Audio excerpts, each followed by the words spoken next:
Jana at Granite Bakery, and we've talked a little bit about fondant. I want to give you a tip about how to make your fondant cake as smooth as possible.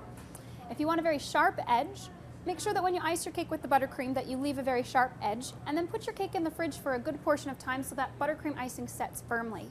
Then when you apply your fondant, the edge will stay sharp. If you want your edge to be very rounded and more smooth, actually trim the edges of your cake with a pair of scissors, just a good sharp pair of kitchen scissors. Trim those edges down, and then when you round ice your cake with buttercream, when you add the fondant, the edges will be more round.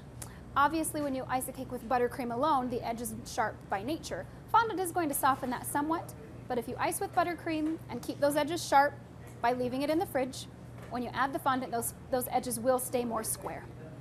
Just do your very best when you ice the cake with buttercream to keep those edges sharp. And again, if you want it to be round, just take a pair of kitchen scissors, round off those edges, smooth the buttercream up over the top, and then cover it with your fondant icing in the end.